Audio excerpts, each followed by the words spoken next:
Hello. My wife accidentally sent me her Las Vegas flight confirmation with another man. I didn't confront her right away. I waited. By the time her plane landed, I had already cut off every dollar she had, leaving her stranded 1,700 miles from home. My name is Leo. I am 38, and I work as an auto mechanic in Denver. Most of my days start early because the shop opens at 7 and people want their cars fixed before they head to work. It is steady work and the hours are predictable, which is something I have always valued. My wife Anna is 36.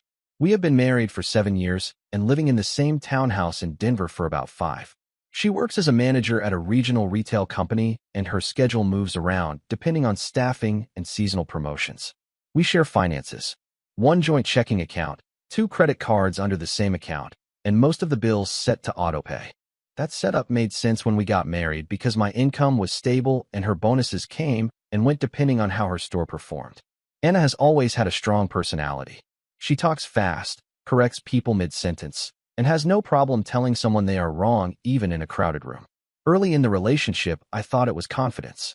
Over time, it started to feel more like constant irritation directed at whoever happened to be nearby. I am not someone who enjoys constant arguments. My job already involves frustrated customers and broken machines all day. When I get home, I prefer things simple and quiet. About 3 weeks ago, I was finishing paperwork at the shop after closing when an email notification popped up on my phone. It came through our shared travel folder because Anna linked several accounts to the same cloud drive years ago when we planned a trip to Oregon. The subject line was a flight confirmation. Las Vegas departure from Denver. 2 passengers. One of those names was my wife. The other name was not mine. I opened the email because at first I assumed it was some kind of work trip she forgot to mention. Anna travels occasionally for regional meetings, and Las Vegas hosts a lot of retail conferences. That would have made sense. The details immediately ruined that explanation. The ticket was booked for 2 nights. Friday morning departure from Denver and Sunday evening return. No company name attached. No conference listing. Just 2 seats booked together. Anna Whitmore. And under that, another passenger. A guy named Derek H. The confirmation also showed that both seats were purchased on the same payment method. Our joint credit card. The one we use for groceries, gas, and normal household stuff. I sat in the office chair at the shop for a few minutes, just looking at the screen. The place was already closed. The front lights were off, and the only sound was the air compressor cycling in the back. The first reaction most people expect in that moment is anger. Honestly, I mostly felt something colder than that. Because the situation immediately became a logistics problem. Anna and I share finances. Every account touches the same hub. Our checking account feeds the credit cards. Her debit card pulls from the same place mine does. So the Vegas trip was not just a secret. It was a secret being funded directly from our shared money. I did not call her. I did not text her. I closed the email and drove home like a normal evening. When I walked into the house, she was on the couch scrolling through her phone complaining about a scheduling issue at work. Same tone she always uses. Sharp. Irritated. Talking about how everyone around her is incompetent. She asked how my day went without looking up. I told her it was busy. That was the entire conversation. That night, I didn't mention the flight confirmation. I didn't ask about Vegas. I didn't ask about Derek. Instead, I started checking something else. Our bank accounts. Our finances are simple because I intentionally keep them that way. 1 joint checking account where both of our paychecks land. From there, everything branches out. Mortgage, utilities, car insurance, groceries, and the credit cards. Nothing complicated and nothing hidden. I opened the banking app and started going through the last couple weeks. The Vegas flight stood out immediately. Just under $900 charged to the joint card 3 days earlier. No explanation attached. No conversation beforehand. Just a quiet purchase sitting in the middle of normal grocery and gas transactions. Then I checked something else. Limits and permissions. Most couples do not think about how their banking actually works until something goes wrong. Because I handle most of the bill paying, I am listed as the primary account holder. Anna is an authorized user on the credit cards and a joint holder on checking, which means technically we both have access. But I control the back-end settings. Spending limits. Card activation. Transfer permissions. None of that was set up with control in mind when we married. It was just the way the bank structured the accounts. Still, seeing the Vegas ticket changed how I looked at those options. So instead of confronting Anna that night, I started adjusting a few things quietly. First, I lowered the daily spending limit on the shared credit card. Then I opened the debit card settings attached to the checking account. The bank allows individual card restrictions, travel notifications, temporary locks, withdrawal caps.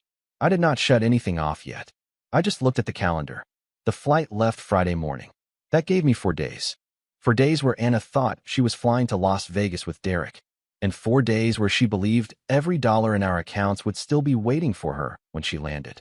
The next few days were completely normal on the surface. Anna left for work each morning complaining about her staff. I left for the shop before 7 and spent most of the day under car hoods. When we were both home in the evening, she talked about inventory problems and lazy employees while scrolling through her phone. At no point did she mention Las Vegas. She never mentioned a work conference, never mentioned traveling, never asked if I had plans that weekend, which told me everything I needed to know about how she expected this to play out. She assumed I would never know. Wednesday night, I confirmed the flight details again. Friday departure, 9:10 in the morning, direct flight. Then I looked at our banking controls one more time. People imagine revenge as something loud and emotional. Yelling, arguments, dramatic confrontations in kitchens. I was not interested in any of that. What I was interested in was timing. Anna relies heavily on our shared accounts. Her paycheck goes into the same checking account as mine, but most of her personal spending runs through the joint credit card. She rarely carries cash and almost never checks the banking app, which meant if something changed suddenly, she would only discover it when she tried to use the card. Thursday night, she mentioned something that actually made the situation easier.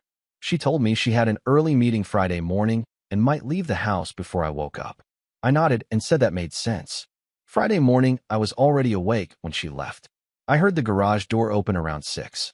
About 20 minutes later, I got the text. Heading to work early today. I responded with a thumbs up. Then I waited. At 8:50 a.m., I opened the banking app, and I started flipping switches. At 8:50 a.m., the plane was already boarding. I know that because I checked the airline status page before touching anything. The flight was on time. Gate already assigned. Boarding groups moving through. Anna was almost certainly sitting in that airport terminal with Derek thinking the weekend was about to start. That was when I opened the banking controls. First thing I did was lock the joint credit card. The bank app has a simple toggle. Card temporarily unavailable for purchases. It takes about 3 seconds. Next, I opened the debit card settings connected to our checking account. That card was still fully active. I set the withdrawal limit to 0. Then I toggled travel protection on the card, but restricted it to Colorado transactions only. Anything outside the state would trigger a decline automatically. After that, I moved the majority of the money from checking into my separate savings account. That account had always existed because I used it for tax payments and larger repairs. Anna technically knew about it, but she had no card connected to it and no direct access. The transfer took maybe 10 seconds. When I finished, the joint checking account still existed. It still looked normal on the surface, but the usable balance was basically nothing. No credit card, no out-of-state debit purchases, no ATM withdrawals, just a few dollars sitting there doing nothing. I locked my phone and went back to work. The shop was busy that morning. 2 brake jobs and a transmission issue on a delivery van. By the time I took my lunch break around noon, I had honestly stopped thinking about the whole thing. Then my phone started vibrating on the workbench. Anna. 3 calls in a row. Then a text. Why is the card getting declined? I wiped my hands on a rag and read the message again. About 30 seconds later, another one came in. I am at the airport and nothing is working. Call me right now. I did not call her right away, mostly because I already knew what the conversation would sound like. Anna never starts with calm questions when something goes wrong. She starts at full volume and works from there. So instead, I finished the brake job I was working on. About 15 minutes later, my phone buzzed again. Another message. The card is frozen or something. Did the bank flag fraud? Then another one right after. Answer your phone, Leo. I finally picked up and called her. She answered immediately. No greeting, just frustration. She said the card kept getting declined at the airport cafe and then again when she tried to pay for something at a store. After that, she tried the debit card at an ATM and that failed too. Her tone was sharp and impatient, like I was somehow responsible for fixing it immediately. She asked if the bank contacted me. I asked her a simple question instead. Where are you right now? She answered without thinking. Denver Airport, which told me 2 things. First, she had not boarded yet. The flight must have been delayed or still boarding. Second, she was lying automatically because the flight confirmation clearly said Las Vegas. So I kept the conversation calm. I said that was strange and I would check the account. She told me to hurry because she was trying to grab breakfast before her meeting. Her meeting? Still the same story. I opened the airline confirmation email again while she was talking. Boarding status had changed. Gate closed, which meant the plane had just left Denver. I leaned against the tool cabinet and asked one more question. Anna, what meeting are you flying to? There was a pause on the line. Not long, but long enough. The pause lasted maybe 2 seconds. Then Anna switched tone the way she always does when she realizes something might not line up. Her voice went defensive immediately. She said it was a regional planning meeting and she already told me about it earlier in the week. That was not true.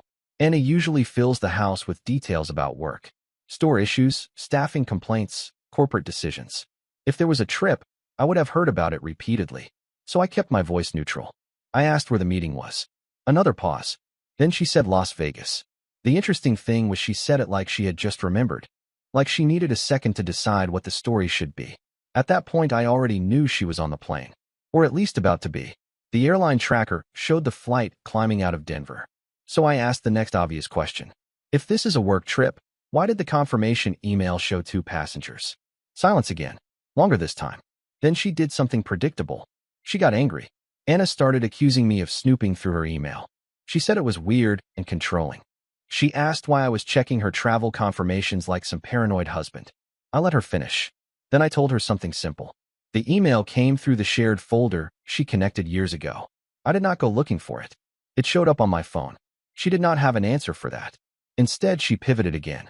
She said Derek was just a coworker and they were flying together for the same meeting. That explanation would have sounded better if the tickets were not purchased together on our credit card. I pointed that out. Another pause. Then Anna said something that actually made the next part very easy. She said we could argue about it later because she needed to land first and grab an Uber into the city. That was when I finally told her the truth about the cards. Anna stopped talking the moment I said that. I explained it slowly because I wanted the situation to be completely clear. I told her the credit card was locked. I told her the debit card would not work outside Colorado. I told her most of the money had already been moved out of the joint checking account. There was a second where she did not react. Then the yelling started. She asked if I was serious. She said I could not just shut off her access to our money while she was traveling. Her voice went sharp and loud the way it always does when she thinks pushing harder will fix the situation. She told me to stop playing games and unlock the card immediately. I let her finish. Then I reminded her of something simple. She was the one flying across the country with another man using our shared credit card. That quieted her down for a moment. Not because she agreed, because she was recalculating. Anna finally asked what exactly I had done to the accounts. So I told her. The credit card would decline. The debit card would decline outside Colorado. And the money in checking was basically gone. Another pause. Then her voice changed. Less aggressive. More tense. She asked how she was supposed to pay for anything in Las Vegas. Hotel. Food. Transportation. I did not answer that question. Instead, I said something else. I said that before we talked about money, she should probably explain why she was flying to Vegas with a guy named Derek without telling her husband. That was when she snapped again. She started yelling about privacy and control and how I had no right to sabotage her trip. She said we would deal with this when she got home and that I needed to fix the cards immediately. That was when I realized the conversation had reached the point where nothing useful was going to come out of it. So I ended it. I told her the cards were staying locked. Then I hung up. And before the phone could ring again, I blocked her number. The phone immediately tried to ring again. Blocked call notification. Then another. Anna was persistent when she was angry. Normally that meant a long chain of messages about how someone else had ruined her day. This time the messages could not reach me anymore. I slid the phone back into my pocket and finished the transmission job I had been working on. For the next couple hours, the shop stayed busy enough that I barely thought about it. Cars coming in, customers asking questions, parts deliveries showing up late like they always do. Around mid-afternoon, I checked my phone again. No missed calls, but there were emails. Anna had switched to that once she realized the number was blocked. 3 emails sitting in the inbox. The first one was pure anger. She wrote that what I did was insane and controlling. She said I had no right to trap her somewhere without access to money. The second one had a slightly different tone. She asked if I could at least unlock the debit card long enough for her to get a hotel room. The third email was shorter.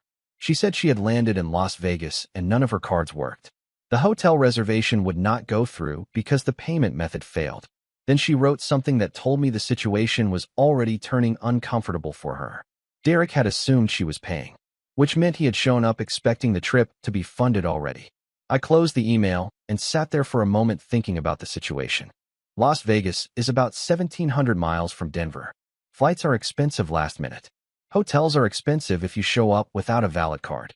And the person she traveled with clearly did not plan on covering the whole weekend.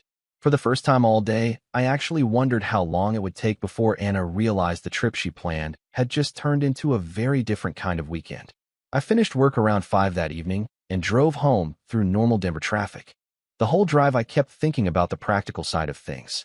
Once the situation became clear that morning, there was really only one decision left to make. I was not interested in dragging out a confrontation when the facts were already obvious. So instead of sitting in the house waiting for her to come back, I spent the evening doing something more useful. First, I called a local attorney that one of my coworkers had used during his divorce last year. The consultation was quick.